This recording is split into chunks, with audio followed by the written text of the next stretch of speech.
Gather round, history enthusiasts and humor aficionados. Get ready for a rollicking ride through the wackiest and most eccentric conflicts that history forgot to take seriously. We're diving into a world where pigs, pastry feuds, and even stray dogs triggered international showdowns between nations. Yes, you heard that right.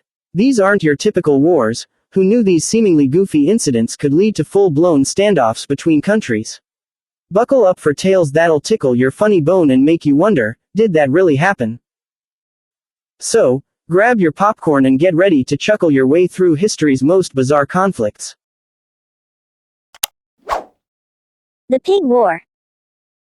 In the mid-19th century, a curious event unfolded on the serene San Juan Islands, tucked between Washington State and Vancouver Island, sparking a peculiar conflict known as the Pig War of 1859. The story began with Charles Griffin, an American farmer residing on San Juan Island.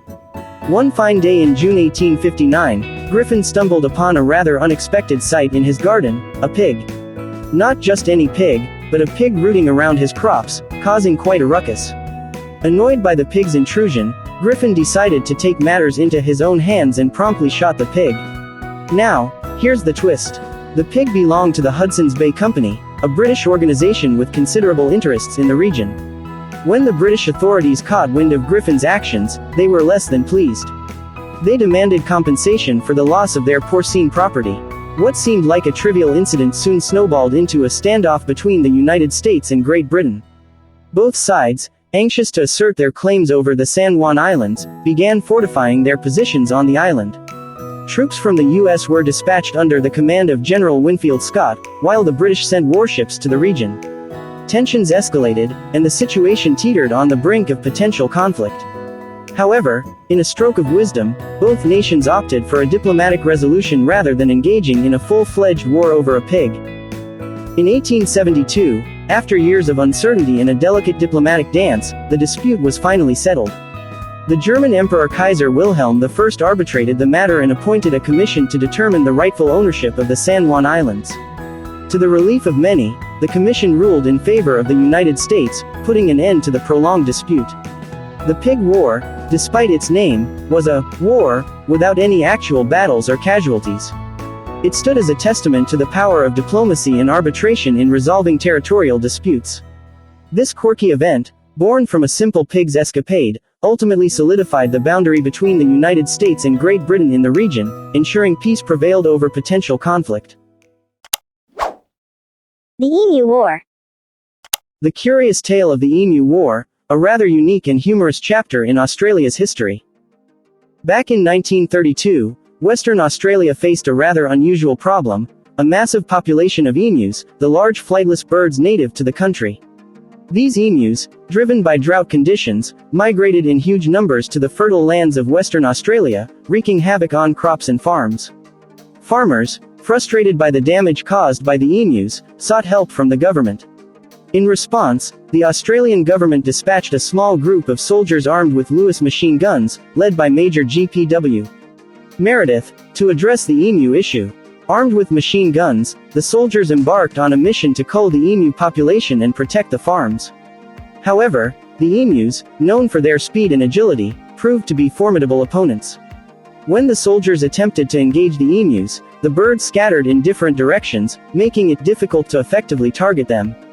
The soldiers' attempts to use the machine guns against the evasive emus were largely ineffective.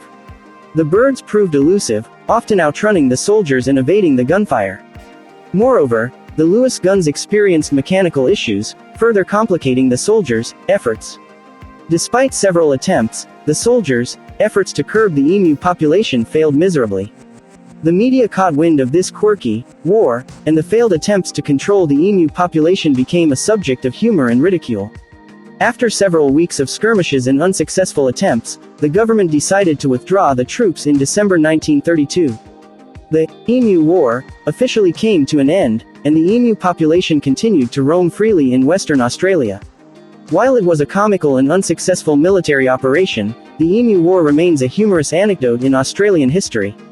It highlights the challenges of wildlife management and the resilience of the emus against human intervention. The Emu War serves as a reminder that sometimes even the best-laid plans can face unexpected challenges, especially when dealing with nature's resilient and resourceful creatures. The Pastry War. In the annals of history lies a curious conflict known as the Pastry War, an unusual episode that unfolded in the early 1830s between France and Mexico. During the early 19th century, Mexico had gained independence from Spain but was facing internal strife and financial instability. In 1828, a French pastry chef named Remontal claimed that Mexican officers had looted his bakery in Tacubaya, a suburb of Mexico City. Despite diplomatic efforts to seek compensation, the Mexican government did not respond adequately to the claims. Remontal's bakery was allegedly ransacked in a disturbance related to political unrest. Seeking justice and compensation for his losses, Remontal appealed to the French government, which demanded 600,000 pesos as reparation for damages suffered by French citizens in Mexico. When Mexico failed to meet the demands, France, under King Louis Philippe, used the pastry incident as a pretext to exert pressure on Mexico and assert its dominance in the region. In November 1838, France issued an ultimatum demanding payment within 15 days. With Mexico unable to meet the demands within the stipulated time, France took military action. French forces, including naval ships and troops, arrived in Mexico in April 1838. The conflict was characterized by naval blockades, bombardments, and skirmishes, primarily targeting the port city of Veracruz. The conflict, although labeled the Pastry War, was not solely about pastries, it was more about the assertion of French influence and financial reparations. After several months of hostilities, a resolution was facilitated through diplomatic channels. In March 1839, a peace treaty, known as the Treaty of Pigeons, was signed between France and Mexico. According to the terms, Mexico agreed to pay 600,000 pesos to France as compensation for the damages suffered by French citizens. In return, France withdrew its forces from Mexican territory. The Pastry War, despite its peculiar origins, had far-reaching consequences. It exposed Mexico's vulnerability and highlighted the interference of European powers in Latin America during that period. Additionally, the conflict laid bare the financial instability and political turbulence faced by Mexico after gaining independence from Spain. Though seemingly whimsical in its origins, the Pastry War represents a complex interplay of diplomatic tensions, financial claims, and power struggles in the early 19th century. It remains a noteworthy, albeit unconventional, chapter in the history of international conflicts. The War of the Golden Stool. A significant event in the history of Ghana, formerly the Gold Coast, unfolded in the early 20th century, marking a pivotal moment in the resistance against British colonial rule. At the turn of the 20th century, the Gold Coast was under British colonial rule.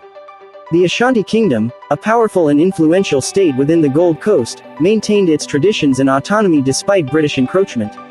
Central to Ashanti culture was the Golden Stool, a sacred symbol believed to embody the spirit of the Ashanti people. The stool was a revered object, representing unity, power, and the sovereignty of the Ashanti Kingdom. In 1896, tensions escalated between the Ashanti people and the British colonial authorities when Governor Sir Frederick Hodgson demanded to sit on the sacred Golden Stool. The Ashanti vehemently opposed this act as sacrilegious and a violation of their cultural and spiritual beliefs. The spark of resistance. In 1900, the resistance against British rule intensified when Yaa Asantewaa, an influential queen mother of the Ashanti, rallied the people to defend their sovereignty and the sanctity of the Golden Stool. Yaa Asantewaa became a symbol of resistance and leadership in the struggle against colonialism.